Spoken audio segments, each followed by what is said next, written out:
अब हम आगे इतिहास जाने, प्राकृतिक चिकित्सा का इतिहास कैसा है। तो प्राकृतिक चिकित्सा का इतिहास कहा कि यह विज्ञान अर्थात यह जो चिकित्सा पद्धति है इतनी पुरानी है जितना कि मानव जीवन है।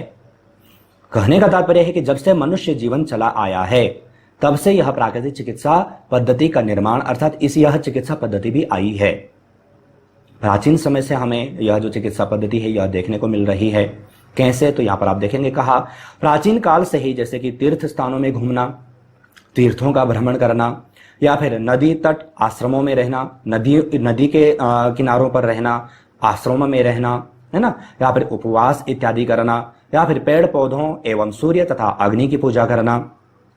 इसके अलावा कहा किसी प्राकृतिक नियम तोड़ने से अगर जो कोई अस्वस्थ हो भी जाता था तो कहा कि उपवास या फिर जड़ी बूटियों तथा अन्य प्राकृतिक साधनों का प्रयोग करने से वह स्वस्थ हो जाता था।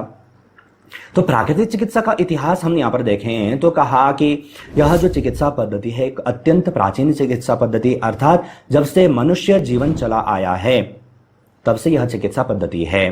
कैसे, तो कहा कि प्राचीन काल में हम देखते भी थे और आज भी हम इस चीज को ग्रंथों में पढ़ते हैं कि तीर्थ स्थानों का अर्थात तीर्थ भ्रमण के लिए कहा जाता था, है ना। और आज हम देखते भी हैं अगर जो कोई डायबिटीज का व्यक्ति है तो हम कहते हैं कि भैया बैठो मत, चलते फिरते रहो, है ना। अन्य कोई भी ओबेसिटी की अगर जो कोई किसी को समस्या है तो हम कहते हैं कि भैया बैठो मत, चलते फिरते रहो। तो अर्थात तीर्थ स्थानों में चलना अर्थात भ्रमण करना तो कहीं ना कहीं हमारी प्राकृतिक चिकित्सा पद्धति प्राचीन काल से ही हमें हमारे भारतीय समाज अर्थात भारतीय संस्कृति में देखने को मिलती है ना। नदी तट आदि स्थानों पर निवास करना या फिर आश्रमों में रहना, आश्रमों में आश्रम की सेवा इत्यादि करना, है ना, या फिर उपवास इत्यादि का करना। तो उपवास इत्यादि भी हमें यहाँ पर देखने को मिलती है। आगे देखें पेड़ पौधों की, हमारी भारतीय संस्कृति में हम देखते भी हैं पेड़ पौधों की पूजा की जाती है ना। सूर्य की पूजा की जाती है, अग्नि की पूजा की जाती है। हमारी भारतीय संस्कृति वो बात अलग है कि आज हम पाश्चात्य संस्कृति को अपनाने के कारण यह सब नहीं कर पाते, और यह सब नहीं कर पाते इसलिए तो हम देखते हैं प्रत्येक व्यक्ति किसी न किसी समस्या से ग्रसित है, कोई ना कोई रोग उसको आ घेरे ही हैं। आगे कहा कि अगर जो कोई व्यक्ति प्राकृतिक नियम तोड़ भी देता था और तोड़ने के कारण अगर जो कोई अस्वस्थ होता भी था तो इस दौरान उपवास अर्थात लंघन प्रमुख रूप से इसका अभ्यास कराया जाता था, या फिर छोटी मोटी जड़ी बूटियों का अर्थात प्राकृतिक जो साधन हैं इनका उपयोग करके जो व्यक्ति अस्वस्थ व्यक्ति है वह स्वस्थ होता था। यह सब हमें पढ़ने को भी मिलता है ना। या फिर हमें इसकी उपयोगिता को दर्शाते हुए ऋग्वेद में भी हमें एक श्लोक हमें मंत्र प्राप्त होता है।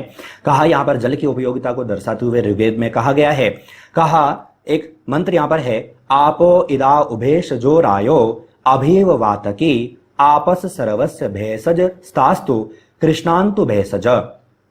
यहाँ पर ऋग्वेद में जल की उपयोगिता अर्थात इसके महत्व को दर्शाते हुए कहा गया, अर्थात जल ही क्या है, औषधि है, और यह क्या है, सभी रोग, इसके द्वारा सभी रोगों का नाश होता है। अब देखो वेद कितने प्राचीन हैं, सबसे प्राचीन अगर जो कोई ग्रंथ है तो वह वेद ही हैं, और वेदों में जल को भी यहां पर चिकित्सा के रूप में कहा।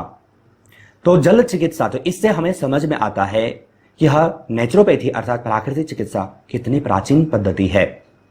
आगे हम देखेंगे भी जल चिकित्सा, जल के द्वारा हम चिकित्सा कैसे करते हैं, मिट्टी के द्वारा अर्थात पृथ्वी के द्वारा, है ना, या फिर अग्नि है, या फिर आकाश है। तो ये सब हम आगे पढ़ेंगे भी। आगे यहां पर इसी प्रकार से अथर्ववेद में भी एक मंत्र हमें प्राप्त होता है, कहा अपस्वंतरय मृतमप्नु, अर्थात जल क्या है, अमृत है। तो इस प्रकार से कहीं ना कहीं हमें वेदों में भी हमारी जो प्राकृतिक चिकित्सा पद्धति है इसके महत्व को हमें देखने को मिलता है, अर्थात इसके स्वरूप को हमें जानने को मिलता है। आगे यहां पर आप देखेंगे, कहा वैदिक काल के पश्चात पौराणिक काल में भी प्राकृतिक चिकित्सा से संबंधित एक प्रसंग हमें प्राप्त होता है। कौन सा, तो कहा राजा दिलीप ने दुग्धकल्प का पालन किया था। राजा दशरथ ने फल कल्प के माध्यम से ही संतान की प्राप्ति की थी।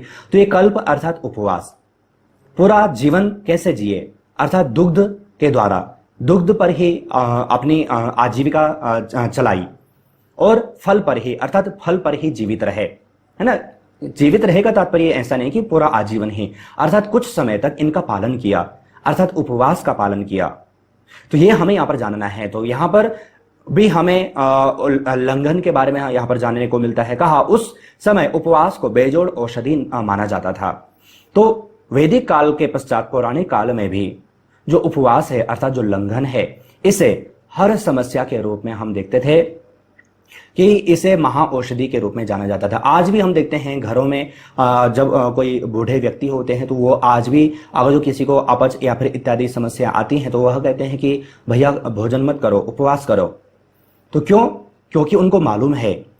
तो ये हमें जानना जरूरी है कि उपवास अर्थात जो ये उपवास चिकित्सा है, आगे हम कह रहे उपवास के प्रकार भी पढ़ेंगे, तो यह कैसा है? यह एक प्राकृतिक चिकित्सा पद्धति के अंतर्गत आने वाली एक पद्धति है। आगे यहां पर हम देखते हैं कि महाभग नामक जो बौद्ध ग्रंथ है, इसमें भी जो बुद्ध हैं, बुद्ध जब किसी बौद्ध भिक्षु को सर्प काट लेता है तो महात्मा बुद्ध के पास जाते हैं, कहते हैं कि इसे सर्प ने काटा है। तो वहां पर भी जो महात्मा बुद्ध हैं वह कहते हैं कि चिकनी मिट्टी, गोबर, मूत्र एवं राख का उपयोग करके जो ये विष है इसको दूर करो। तो इस प्रकार से यहां पर भी अर्थात महात्मा बुद्ध भी जो विष है, सर्प के द्वारा काटा गया जो बौद्ध भिक्षु है उसका जो विष है उसको उतारने के लिए भी चिकनी मिट्टी, गोबर, मूत्र एवं राख का प्रयोग के लिए कहते हैं। अब यह सब चीजें क्या हैं? जो मिट्टी अर्थात जो चिकनी मिट्टी है, यह भी मिट्टी चिकित्सा के अंतर्गत आ गई। अब यह कुछ ना कुछ कहीं ना कहीं हम क्या देखते हैं? प्राकृतिक अर्थात प्रकृति प्रदत्त चिकित्सा पद्धति है। तो इस प्रकार से हमें यहां पर जानना है प्राकृतिक चिकित्सा क्या है, ये आप यहां पर जानें। प्राकृतिक चिकित्सा का परिभाषा अर्थात इसकी अलग अलग विद्वानों के द्वारा किस प्रकार से परिभाषित इसको किया गया है, यह आपने यहां पर जाना, और इतिहास आपने यहां पर जाना।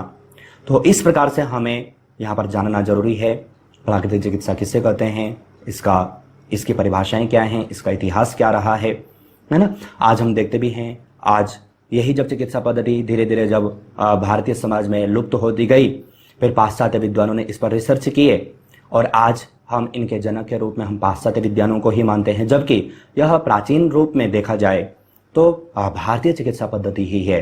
योग भी भारतीय चिकित्सा पद्धति है, लेकिन पाश्चात्य देशों से घूम फिर करके आने के पश्चात इसके जनक भी हम पाश्चात्य विद्वानों को ही मानते हैं, जबकि इसका मूल जो उत्पन्न अर्थात इसका जो निर्माण हुआ है वह भारत की भूमि में ही हुआ है।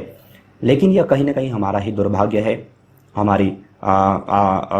हमारी जो समाज है इसकी अव्यवस्था का परिणाम है, जो कि हम इस प्रकार से अपनी जो जीवन शैली है इसे भूलने के दौरान अर्थात भूलने के पश्चात हम पाश्चात्य पद्धतियों को अपनाते हैं, और जब वही हमारी भारतीय पद्धति जब बाहर से घूम फिर करके आती है तो हमें वह बहुत अच्छी लगती है। ऐसा ही हमारी प्रत्येक चिकित्सा प्रणाली में रहा है। आगे भी हम अन्य चिकित्सा प्रणाली को जब देखेंगे, अन्य कोर्स के अंतर्गत जब आप पढ़ेंगे, तब आपको ये अन्य चीजें भी समझ में आएंगे। तो इस वीडियो में, इस लेक्चर में इतना ही। अन्य लेक्चर के साथ आप सभी से पुनः मुलाकात होगी, लेकिन तब तक आप अपना और अपनी फैमिली का बहुत ख्याल रखिएगा। बाय।